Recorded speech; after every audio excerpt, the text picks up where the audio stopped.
Lord. Genesis chapter number 12. Are we there? Yes. Verse number 7. Amen. The Lord appeared to Abram and said to him, "This is the country that I am going to give to your descendants." Then Abraham built an altar to the Lord who had appeared to him. Hallelujah. Amen. Amen. Amen. Hallelujah. Amen.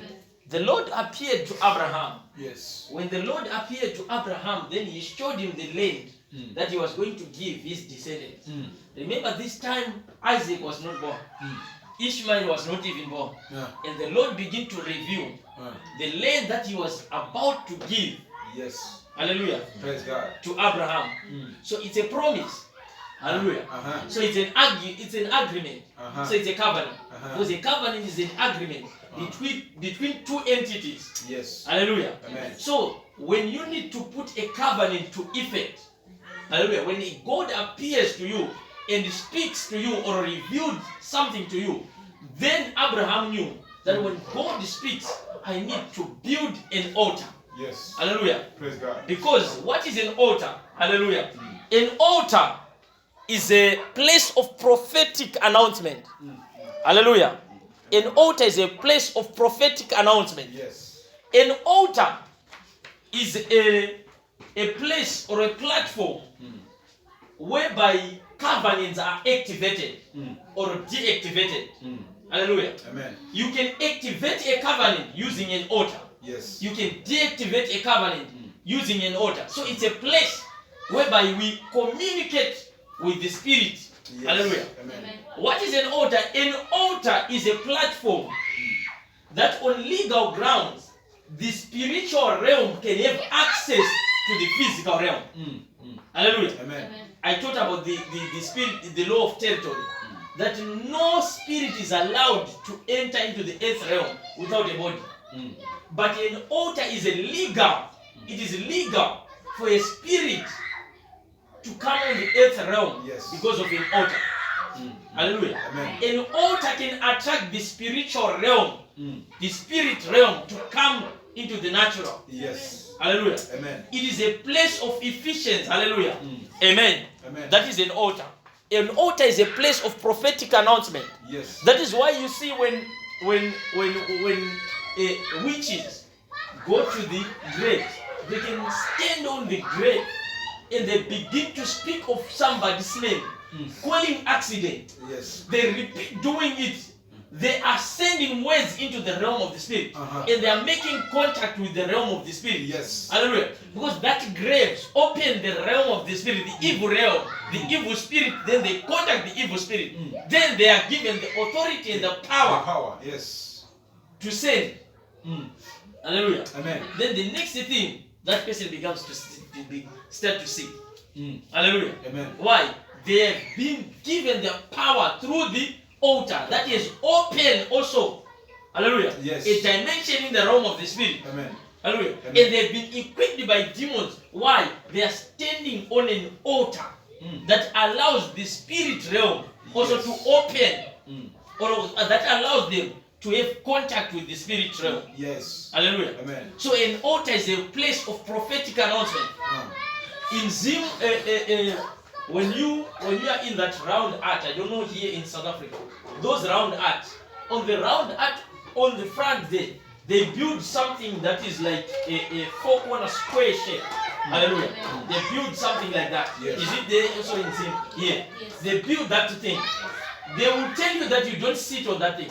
It is not allowed for you to sit on that thing. When a long time ago, when they had done or a ceremony, you see they will put a tombo there, and they will start to do this and speak to that. That is an altar. It's an altar, that one. It is communicating with the realm of the spirit. Yes. Hallelujah. Yes, God. So when you sit there, you are disrespecting their gods. Hallelujah. It's a place that they are using to contact the realm of the spirit. Hallelujah. Amen. If there is somebody who has got a spirit medium that needs to come on him, or that needs to start to speak through him, you see, they go there, they start to talk on that. They are making contact into the realm of the spirit through the altar.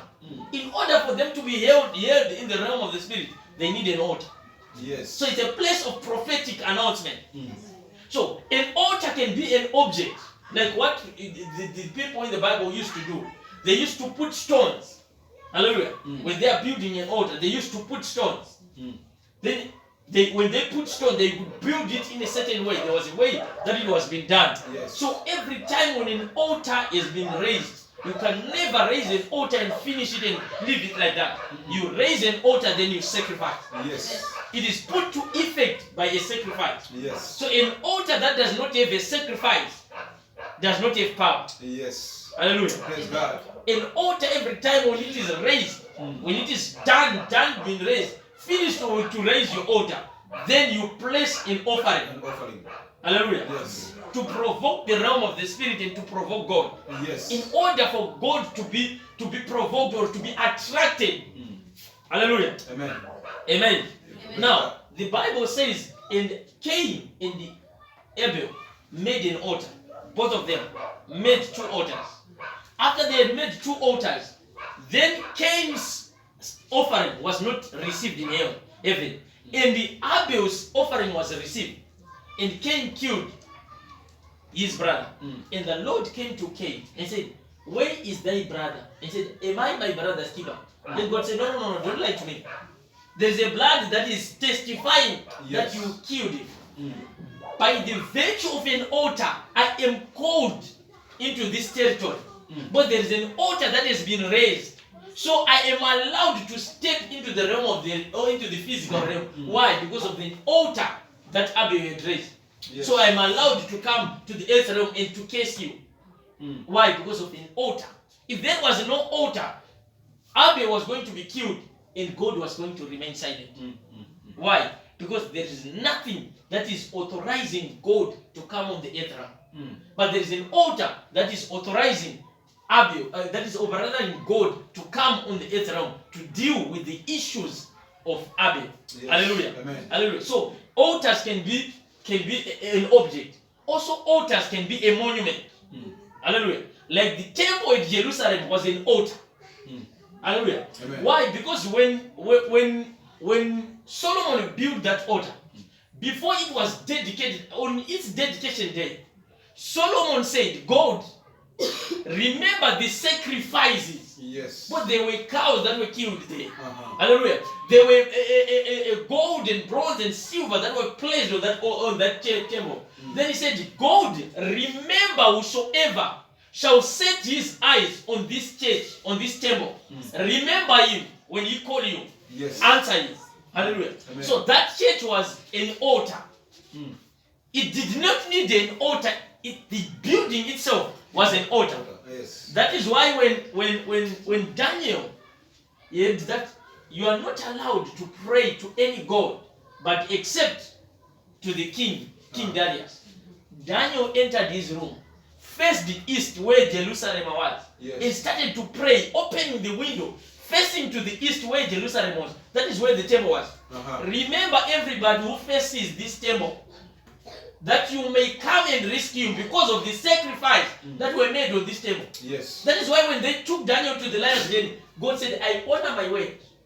There was a covenant, and he was facing an altar. So I am invited by the altar, which is the temple in Jerusalem. Yet for the temple had been destroyed by Babylon when they came to capture people. But God still knows that there is an altar that I must honor. Then I'm invited to a territory. Then I must send an angel to protect Daniel. Yes, Lord. If Daniel had prayed closing his doors, not facing to the east, God was going to be silent. Why? Because there is nothing that is drawing God's attention to the earth realm. Yes. So altars draws attention of God to the earth realm. When you don't have an altar, there's a time that you need God and God will keep on silent. Why? There's nothing that is authorizing His presence Yes. to deal with your matters.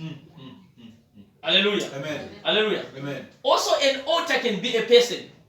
Hallelujah. Praise God. An altar can be a person. Praise God. Like Samuel. Let's go to see.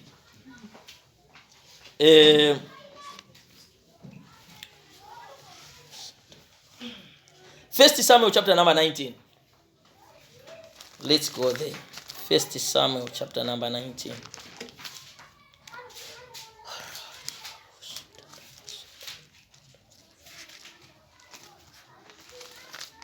chapter number 19, verse number 24.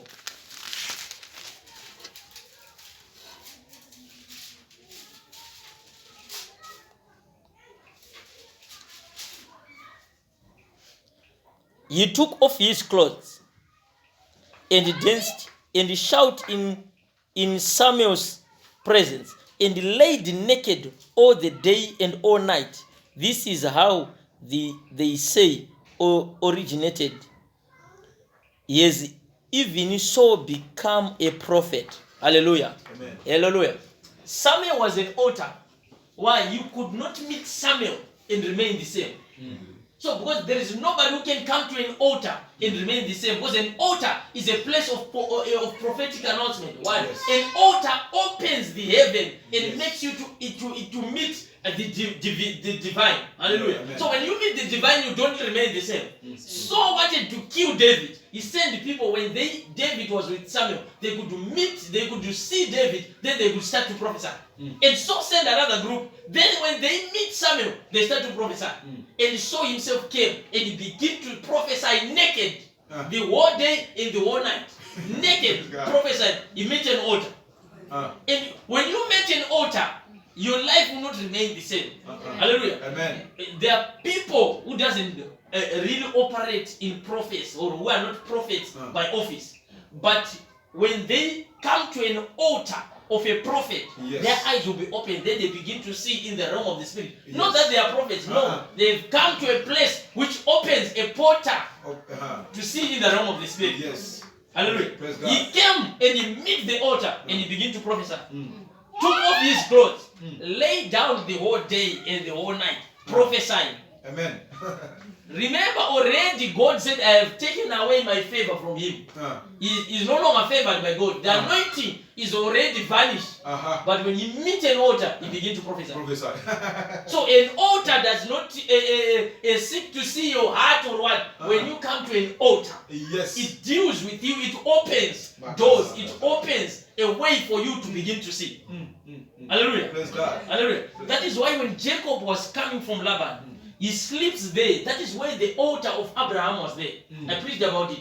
And then God said, I'm hearing Abraham calling me. Because he was a descendant of Abraham. He was sleeping on his great-grandfather's altar. And a ladder was made. And angels were ascending and descending. Hallelujah. It opens a portal for him to be able to see. Number one. Number two, for angels to ascend and descend in the earth realm. Praise God. Depositing things in his life. Yes. Why? Because there is an altar. Yes, Lord. Hallelujah. Praise God. Hallelujah. Amen. Now, everybody who does not have an altar, hallelujah, who does not have an altar, is at the risk of being defeated by every witch, even a witch even a sangoma who is doing that. What do they call? Twasa. He's a student. Yeah, even a student will defeat you. Why? Altar fights another altar. Hallelujah. Praise God. Altar fights another altar. Because witches have got their own altar. The Bible says, and Israel was advancing and was about to capture and to conquer that king. And this king saw that his palace was about and his country was about to be destroyed by Israel. He took his firstborn son, slaughtered him, put him on his altar of his gods, not on God, of the altar of God. And Israel began to be defeated. Israel with the war god began to be defeated. Why? It's provoked the realm of the spirit. Yes. And the altar began to speak because there is blood on the altar and there is sacrifice.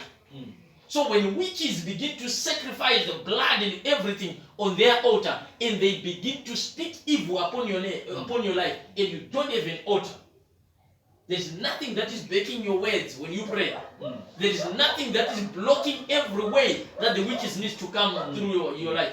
Then you are defeated because there is no altar that is fighting for you.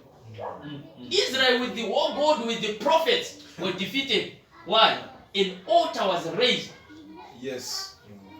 Praise God. And they contact all demons, all kinds of demons. Yes. Were called to the city to say, no. We are under attack. We are about to be defeated. And every demon started to come to that place because there is something that is calling them to come to that place. An altar. Praise God. Hallelujah. Praise God. How do you raise an altar? An altar can be a chair in your house. Hallelujah. Amen. It can be an altar. Mm. It can be a table in your house. Mm. That is an altar. I told you that long time ago, when these people does that, when they are in towns where there is no round art kitchen, they could take even a plate. Every time when they get money, when they go to work, when they get their salary, they could come with their money. That plate was not to be used. And they could stay in the wardrobe, in the bedroom. When they get money, they would come in the wardrobe and put that money in that plate.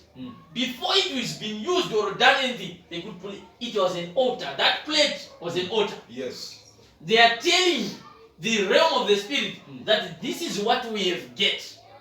Protect what we have get. Yes. Make it to buy things that are so successful. Whatever that we plan with this money, let it happen. Yes. Push whatever that we need to do with this small amount of money. Yes. It was an altar. Hallelujah. Praise So, God. how do you raise your own altar? You will never raise an altar without a sacrifice. Number one. Number two, you need to understand one thing when you are building an altar. Why are you building an altar? The Bible said, and God came to Abraham and said, this is the land that I'm giving you. There is a promise there. That is why he's building an altar. Yes. Hallelujah. Praise God. When you just build an altar and say, this is my altar, and you don't know why are you building it, then you are at risk. You don't have information and knowledge how to activate the dealings of God on that altar. How to call upon the God and God release an anointing upon that altar. So you need to have an understanding. Why am I building an altar? There are people who have got altars of health.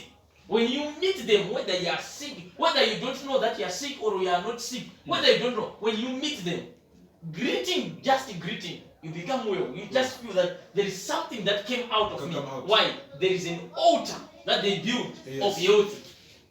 Praise God. Themselves, they will never be sick. Why? There is an altar. Whenever sickness needs to penetrate their life, then the altar will stand. They say, no, you are not allowed to enter here. You are not allowed to enter here. The people with altar for money, altar for money, it requires also a sacrifice that they put on that altar. Yes. Because your sacrifice that you put on that altar also has a meaning. God does not accept everything. Cain put his offering on the altar. The same altar. They built the altars on the side. He put his offering and God denied it. At one point, David was told, I will give you 7 bulls. 7 bulls to give to your Lord. And David said, no. I want to give God what is not worthy to me. I will give God what is of value to me. Hallelujah. Because the value of anything in your life is in how much time you have spent to get it. Yes. Hallelujah. That is why these days salvation seems as if it's a simple thing. Because the value of it seems as if just confess and the Lord will save you. Then people say, just like that. And I'm saved. Just like that. There's no money that is needed. There's no effort that is needed. Hallelujah. Why? Because the value of anything that you have in your life, that physical things, is compared to how much effort you have put to get it. Yes. But when we say do a sinner's prayer, people does not understand the value of what they've caused in the realm of the spirit and in heaven also, that there is joyful and part in heaven. Yes. They don't understand it. When they understand it, they see that this thing is a very important thing to do. Hallelujah. Amen. Amen. So we're going to read another verse, then we see how altar operates.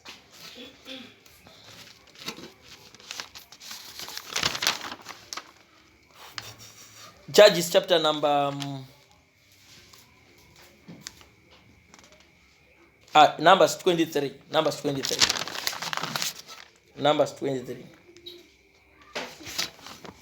Before we go to Judges, Numbers 23 verse 1.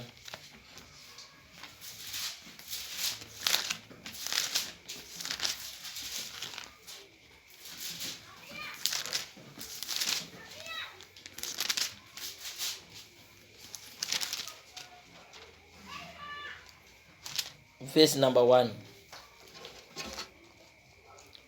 Israel, he said to Balak, build 7 altars here for me, and bring me 7 bulls and 7 rams.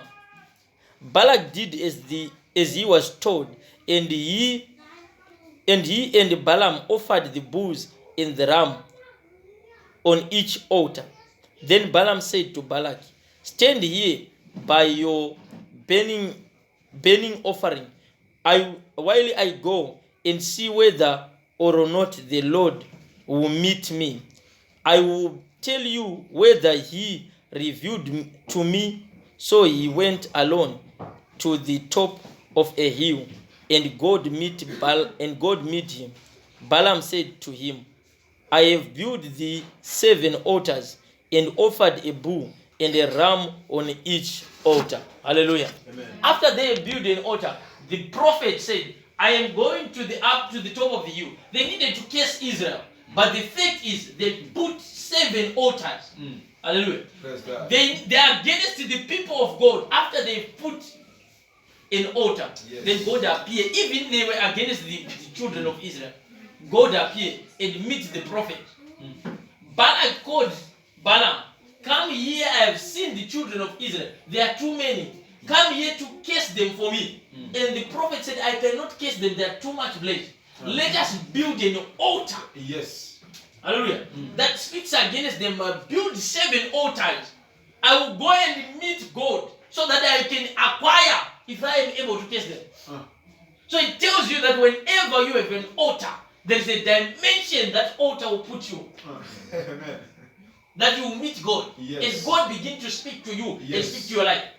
When you don't have an altar, your prayers is like noise. Every time when you pray, the devil whisper in your eyes that you are tired. You're not making sense. It doesn't. Why? Because there's no altar. When you have an altar, there is a certain dimension that altar will open. Then you begin to pray in that dimension. And the devil cannot resist or cannot stand before you. Demons will flee away from you. Yes. Why? Because an altar opens another dimension. Then you are no longer operating on the physical dimension only. Yes. You are now connected to the spirit. And those who worship God must worship him in spirit. When we need to connect with God, we need to connect him in the spirit. And the altar is it is legal to connect you to God. When he had done that, he meet the Lord. Judges chapter number 6, as we are about to wrap up. This is powerful. Judges chapter number 6, verse 19. I think Sister Cynthia wants to read this one. We are just going to see what altars does.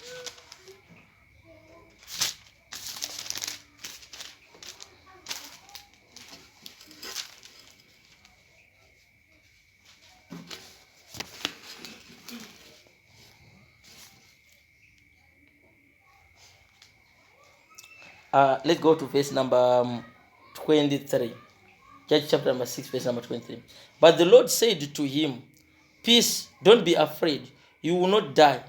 Gideon built an altar to the Lord there and named it the Lord Peace, and still stand at Ophrah, which is belonging to the clan of Zebra. That night the Lord called Gideon, take your father's bull.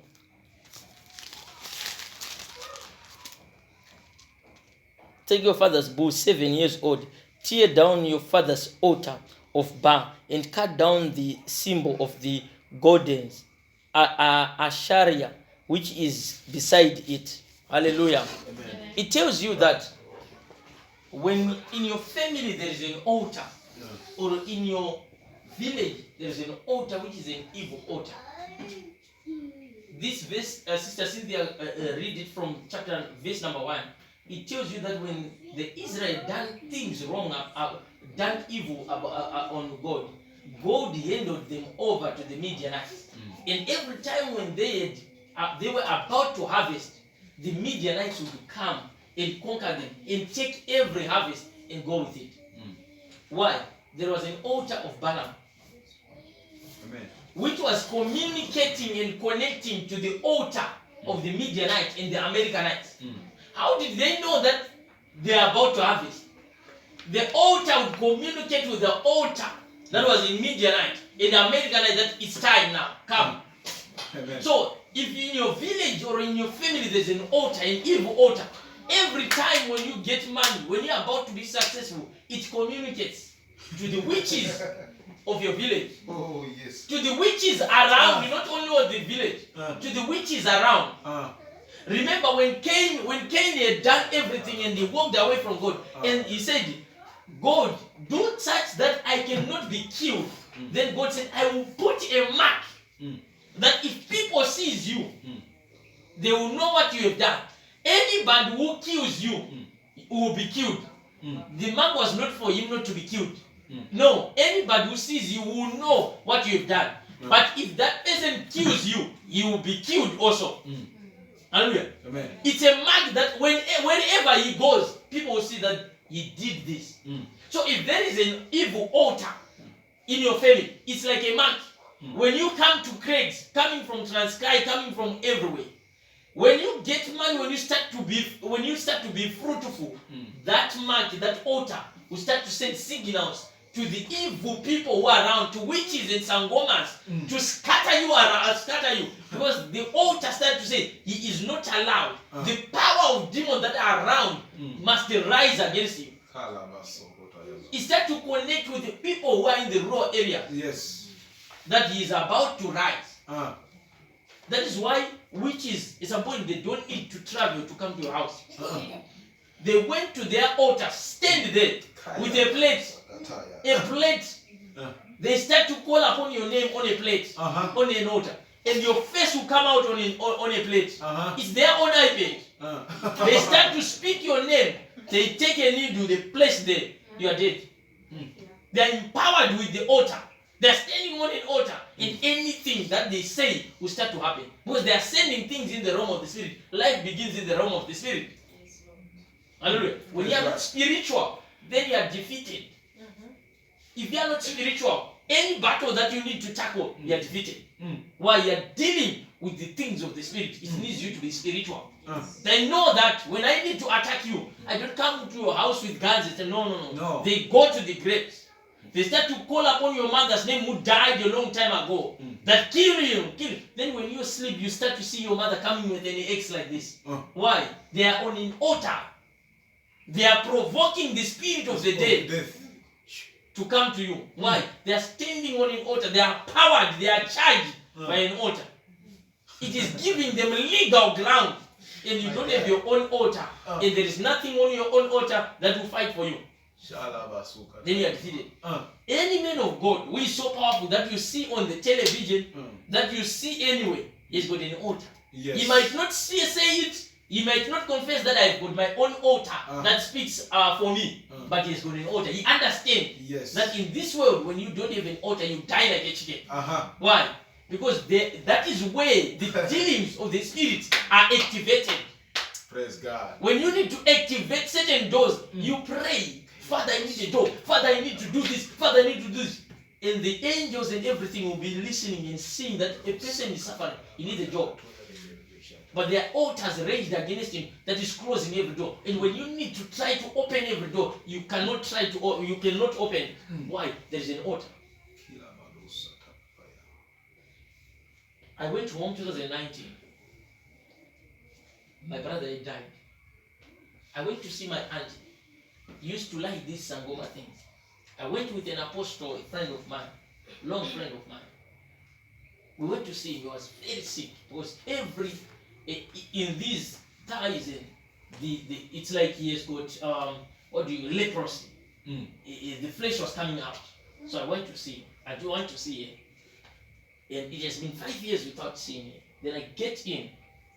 Then she was told that I've arrived, I'm at his house. I get into the bedroom that she was sleeping. She was told, she turned and looked at me like this, then he turned to the walls. Then I said, okay, let's pray. I give the apostle to pray. He prayed. I prayed that no, I'm coming from the same bloodline. I have to pray for him. The apostle stopped me and said, no. There is a what do you call it? A clay pot like this, full of blood. And it's on the grave, and it's just shaking like this as we pray. It's shaking. We are not being able to pull it down. It's shaking. And I'm telling you, this aunt of yours is going to die. There's an altar that he was giving to. It's now request of your life now. And as we are praying, as men of God praying, yes, your altar was so also talking. No, it's now time for him. He submitted to this altar. And stop me and say, no. We don't need to force it. But it is your things that he has done already. So it's like we are forcing him to live. Once he also is he has given up of life. He knew about your altar. Hallelujah. Amen. So a lot of people in the village, in the families, they did this. They went to sangomas. They went to magicians. They went to certain churches thinking that no. We need to save the family. Given a stone, given water to bath, placed it in the house or at the yard. That is an altar. It's now sending significant signals to the marine spirits, Yes. to the realm of the spirit, to demons, that here you can find the expression. You can come through here and start to do all the